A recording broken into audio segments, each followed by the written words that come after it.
पंजाब काबीना के इजलास में वजीर आजम इमरान खान ने इजहार ख्याल किया और एक बार फिर से नवाज शरीफ और शहबाज शरीफ को निशाने पर रखा। वजीर आजम ने शरीफ खानदान की करप्शन के मजीद सबूत मिलने का दावा किया है। इस इजलास में गुफ्तगू करते हुए शरीफ खानदान के खिलाफ करोड़ों रुपए की मनी लॉन्ड्रिंग के नए केसेस लाने का ऐलान भी किया है। इमरान खान ने पंजाब के वज़रा से कहा कि शरीफ खानदान की करप्शन के बारे में सबको बताएं, शरीफ खानदान के चेहरे से नकाब उठाएं। मुस्लिम लीग नून के सदर शहबाज शरीफ ने भी वजीर आजम इमरान खान के जो इल्जामात हैं उस पर रद्द-ए-अमल दिया है और कहा है कि इमरान खान शरीफ खानदान के खिलाफ इंतकामी कार्रवाई में मसरूफ हैं। अब शहबाज शरीफ ने मजीद कहा कि इमरान खान बहुत बड़ी भूल में है, हमारे हाथ बिल्कुल साफ हैं। एक तरफ मुल्क बहरानी कैफियत का शिकार है, मईशत का पहिया जाम है, जबकि दूसरी जानिब वजीर आजम समेत पूरी काबीना अपनी सलाहियतें शरीफ खानदान की मनी लॉन्ड्रिंग और करप्शन साबित करने में मसरूफ नजर आ रही हैं। इसी पर गुफ्तगू करेंगे अपने पैनल से। सवाल इस तरह से है, शरीफ खानदान की मनी लॉन्ड्रिंग और करप्शन के नए सबूत मिले हैं। वजीर आजम इजलास में शरीफ खानदान के खिलाफ मुकदमा दायर करने का भी इंदिया। आपसे ये जानना चाहेंगे कि क्या इमरान खान की तरजीहात दुरुस्त हैं, हाँ या नहीं? न्यायी साहब की तरफ सबसे पहले जाएंगे। न्यायी साहब, एक तरफ मुल्क की मुआशी सूरत हाल और फिर दूसरी तरफ सबसे ज़्यादा जोर हमें इन चीज़ों के ऊपर नज़र आ रहा है, आप इसको कैसे देख रहे हैं? अब सा इमरान खान का एक आजमूदा फार्मूला और वो बिल्कुल सही होगा क्रिकेट के ज़माने में कि वो हमेशा कहा करता था कि जी जो कॉर्नर टाइगर होता है वो हमेशा अटैक करता है और यूँ घेरा तोड़ के निकलता है, जो फंस जाता है अटैक कर देता है। ये वो तो उससे वो जो है निकल आता है। 2012 में किसी ने इनके कान में डाल दिया तो कि जी आपके खिलाफ शरीफ खानदान वगैरह कोई उन्होंने वीडियो बना लिया या कोई फिल्में ला रहे हैं या आपके कुछ स्कैंडल जो आम कर रहे हैं, तो इन्होंने कहा जी सुबह सवेरे प्रेस कॉन्फ्रेंस करके मैं इनके बारे में कह दूंगा। फिर जब ये जवाब देंगे तो लोग समझेगा कि जी ये उसके जवाब में है। चुनाचे इनको मैंने उसको रोका भी सही कि आप ऐसी प्रेस कॉन्फ्रेंस ना करें, लेकिन उनकी तो ये उनका एक पुराना है कि अपने उसको कहते हैं कि देखो तुम अटैक कर दो, इस वक्त तुम कॉर्नर हो रहे हो, सारे तुम्हें पूरे पाकिस्तान घेर रखा है, मीडिया इस वक्त तहरीक इंसाफ के खिलाफ बड़ा वोकल हुआ है। तो वो उस कैफियत के अंदर एक उनकी जो जहनी कैफियत है वो मैं आपको बड़ी आसानी से बता सकता हूँ कि वो ये सारी वो गुर हैं जो इन्होंने वहाँ भी बताए होंगे, अपनी कमेटी को भी, मरकज में भी वजीरों का होगा, पंजाब में भी कहा होगा कि देखो तुम लोगों को कॉर्नर कर लिया गया है, इसे अटैक कर दो। अब जो कुछ आता है झूठ सच और झूठ सच में इनकी कभी तमीज नहीं की। इनको 100% पता होता है कि ये झूठ बोल रहे हैं और हम दिन दहाड़े सुनते रहते हैं, हम टीवी पे नहीं सुनते रहते कितना झूठ बोला जाता है और बगैर सीने बिल्कुल दो बटन खोल के सामने करके बोला जाता है। इसलिए ये वो कैफियत है, इसलिए इसको आप जो है ना नजरअंदाज नहीं करें। ठीक है शहजाद इकबाल साहब, फवाद चौधरी साहब ने ये कहा था कि हमें कौम ने मैंडेट सड़कें बनाने के लिए नहीं दिया, इसलिए दिया है ताकि हम इनकी करप्शन को बेनकाब कर सकें। इस हवाले से फिर जो पीटीआई कर रही है, इमरान खान साहब जो कह रहे हैं, ये दुरुस्त है? देखिए अभी रिसेंटली एक सर्वे आया था, IRI का सर्वे आया था, जिसमें जो तहरीक इंसाफ और इमरान खान साहब की अप्रूवल रेटिंग थी वो 57% थी। लेकिन उसी सर्वे में जब लोगों से पूछा गया कि आपके ख्याल में पाकिस्तान का सबसे बड़ा मसला क्या है जो कि हल होना चाहिए, तो उसमें करप्शन और एहतसाब जो है वो चौथे नंबर पर था। उससे ऊपर गुर्बत, बेरोजगारी और महंगाई, ये 3 अवाम के बड़े इशूज थे उसी सर्वे में, जिसमें वो 57% अप्रूवल रेटिंग देते हैं पाकिस्तान तहरीक इंसाफ को। तो इसका मतलब तो वाज़ेह है कि लोग जो है वो समझते हैं कि जो उनके बुनियादी मसाइल हैं रोजमर्रा के, वो हल होने चाहिए। करप्शन एक इशू है लेकिन उनकी नज़र में ये सबसे बड़ा इशू नहीं है। मेरे ख्याल से भी अगर आप माजी की गवर्नमेंट भी उठा के देखें, कॉम्पिटेंस जो है वो ज्यादा बड़ा इशू है, करप्शन से बड़ा इशू कॉम्पिटेंस का है। और अगर ये मेरे ख्याल से समझ आ जाए हमें कि कॉम्पिटेंट लोगों को आपने लगाना है तो मुल्क में ज्यादा बेहतरी आएगी। सिर्फ अगर आप फोकस ये करेंगे कि करप्ट लोग नहीं हो और बेशक इनकॉम्पिटेंट हो, तो उससे मसले का हल निकलेगा नहीं। लेकिन ये जो अभी बात कर रही है तहरीक इंसाफ के, हमारे पास सबूत आ गए, पहले तो ये वाजे करें सबूत इनके पास है या नैब के पास है, क्योंकि हमने अपने प्रोग्राम में इसका जिक्र किया था। नैब इस वक्त ये दावा कर रही है कि हमजा शहबाज और सलमान शहबाज के खिलाफ उनके पास मनी लॉन्ड्रिंग के सबूत है, जाली टीटीज उनके अकाउंट में मंगवाई गई हैं, फेक टीटीज के जरिए, यानी कि पैसा घुमाया जाता है। यहाँ अगर आपके पास ब्लैक मनी हो, आप मनी चेंजर को कहते हैं मुझे इसको व्हाइट करके दे दो, मनी चेंजर आपको व्हाइट डॉलर बाहर से करवा के दे देता है।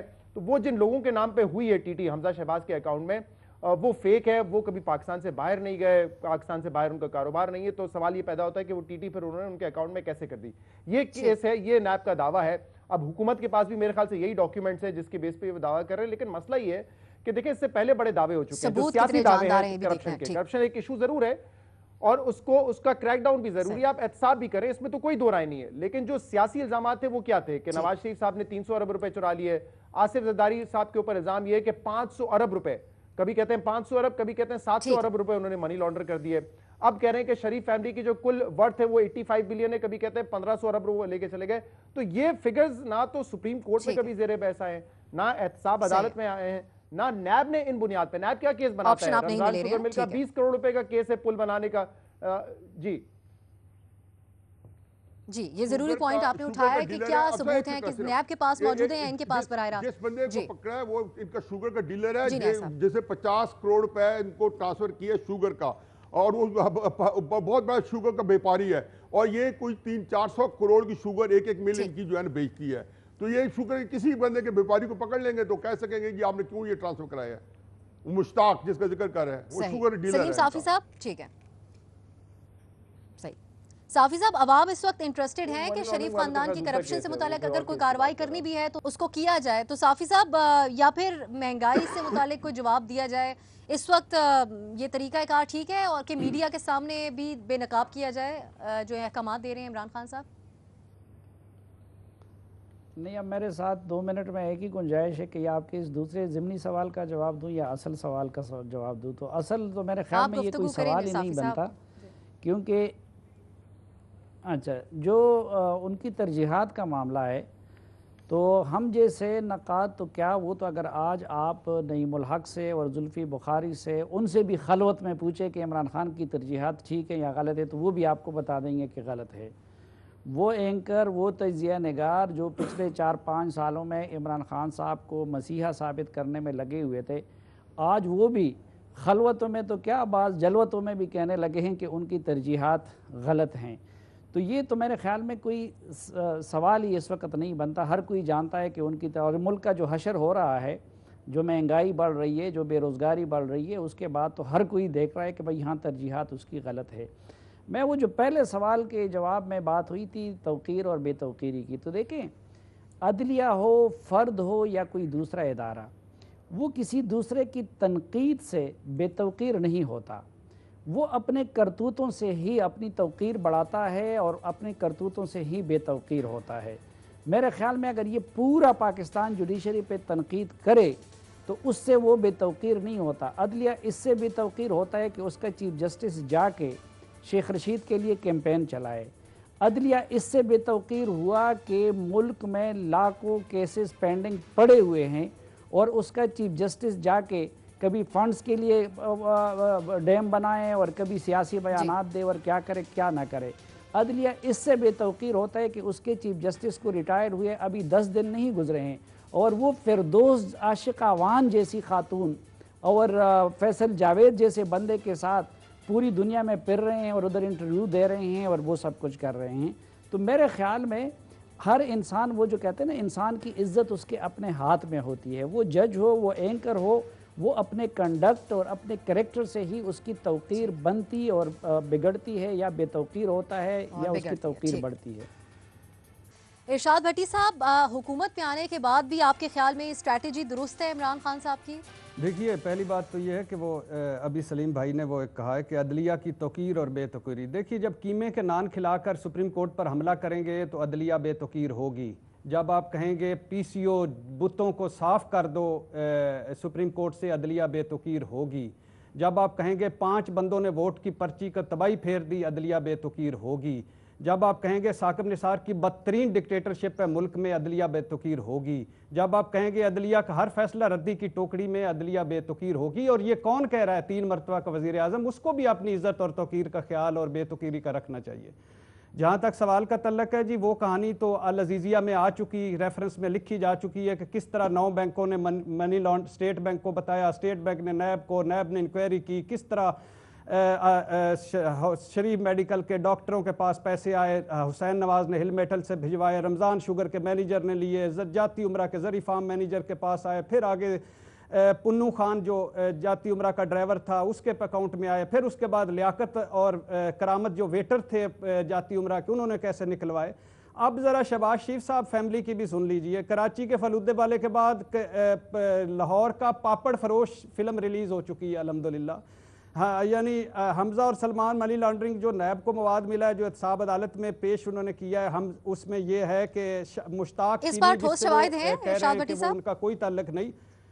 जिसका मुश्ताक चीनी का वो कह रहे हैं कि उसका कोई तल्लक नहीं, ना ही होगा तल्लक, लेकिन 70 करोड़ शहबाज शरीफ के अकाउंट में उन्होंने जमा करवाए हैं, वो भी छोड़ दें।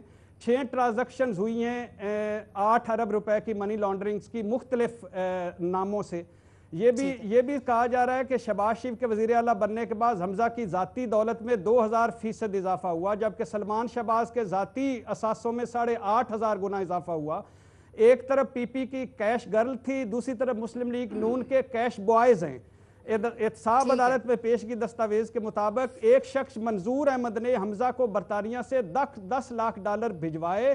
तहकीक पर पता चला मंजूर अहमद पापड़ फरोश है और बरतानिया क्या, उसने तो कभी कराची भी नहीं देखा। तो बाकी सारा अदालतों के पास है, गलत होगा गलत हो जाएगा, सही हो जाएगा सही हो जाएगा। ऑप्शन आप हाँ का ले रहे हैं, तरजीहात दुरुस्त हैं शाह साहब? जी बिल्कुल ठीक है। 2 तरजीहात थी, एक चोरों डकैतों लुटेरों से और लुटी दौलत वापस लाना, दूसरा अवामी इनकलाब। एक में नाकाम हो गए, दूसरे पे फोकस है। आप इमरान खान जाने और उसकी तरजीहात जाने। ठीक है बाबर साहब, ये सब बातें तो कही जा रही हैं, लेकिन क्या इस बार इस काबिल शवाहिद हैं कि इमरान खान साहब अभी से उसका ऐलान कर रहे हैं और वज़रा को कह रहे हैं कि आप बेनकाब भी करें? देखिए, जवाब मेरा नहीं में है। पहली बात तो ये कि इमरान खान वज़ीर आज़म है पाकिस्तान के। अगर उनके नीचे इन्वेस्टिगेशन एजेंसीज़ के पास कोई इन्फॉर्मेशन आई है तो इसमें ये ख़ुद मुखल हो के उसे पॉलिटिकल मोटिवेशन दे रहे हैं, जब वो उस पार्टी के ख़िलाफ़ हैं इल्ज़ामात जो आपके मेन कंपेटिटर हैं, जिनसे आप इलेक्शन जीत के यहाँ पे आए हैं और जिनके इल्ज़ामात हैं कि इलेक्शन में धांधली की गई आपको जिताने के लिए। क्यों अगर वाकई एक संजीदा मुकदमा है और उसके इल्ज़ामात हैं तो उसे क्यों ख़राब कर रहे हैं सियासत की नज़र करके? यही हम पहले सवाल में भी बात कर रहे थे।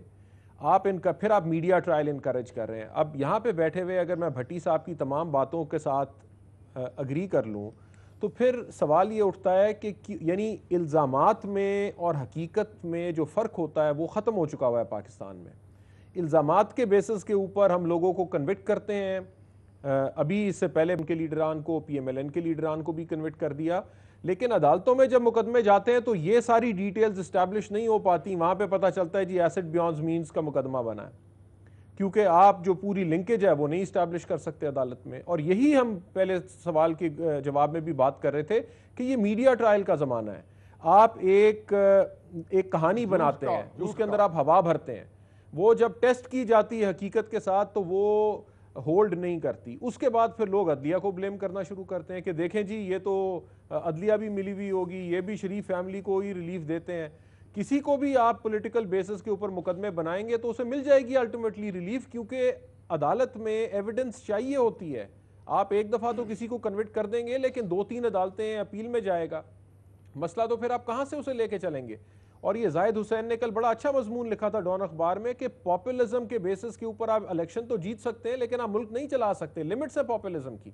और ये उसी तरह इनका ख्याल है कि ये मुल्क चलता रहेगा अगले 5 साल। नहीं, मैं ऑप्शन आप नहीं का ले रहे हैं।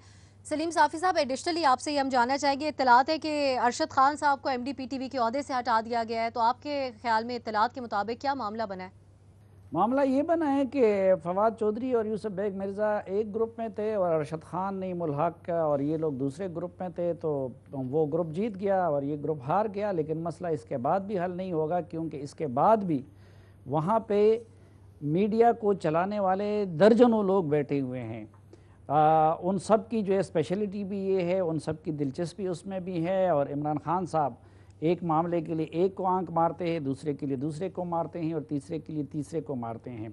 वो जो पहली बात हो रही थी कि देखें अखलाकी मायारात सब के लिए एक नहीं होते, वैसे तो ये नहीं होना चाहिए, लेकिन आप इमरान खान का नवाज शरीफ के पास या जरदारी के पास जजेस का केस लेके नहीं जाते, बल्कि आप उनके मामला जजेस के पास लेके जाते हैं। इसलिए यकीनन जजेस को बुलंदतर अखलाकी मायारात कायम करने चाहिए और उस पर उनको फ़ायद रहना चाहिए। दूसरा, ये जो तनकीद मैंने की उस पर, वो अगर आप देखें तो मौजूदा चीफ जस्टिस साहब ख़ुद भी साकिब निसार पे यही तनकीद कर रहे थे। और फिर ये कि आप नवाज शरीफ और जरदारी और इनमें तो ये भी है ना कि मसलन रोज़ाना इधर हम दिल का बड़ास निकाल लेते हैं, लेकिन जजेस के बारे में और उनके बारे में हमें इस तरह की उसके इजाज़त नहीं है। अगर साकिब निसार के बारे में भी हमें उस वक्त इस तनकीद की इजाज़त होती तो फिर हम कतन ये ना कहते कि भाई ये इस तरह का यानी उनके साथ आप इन दोनों को नहीं मिला मामले पे आखिरी बात भट्टी साहब की से ही हम सिर्फ गुफ्तगू करेंगे, किसी दिन वक्त नहीं है ज़्यादा। साफी साहब, इस मामले पर हमारे तमाम तज्ज़ियाकारों की राय आपने जानी। इमरान खान की तरजीहात क्या दुरुस्त हैं या नहीं, इसमें 4 नहीं और एक इरशाद भट्टी साहब की तरफ से हाँ का ऑप्शन सामने। आप सबका प्रोग्राम में शिरकत के लिए शुक्रिया।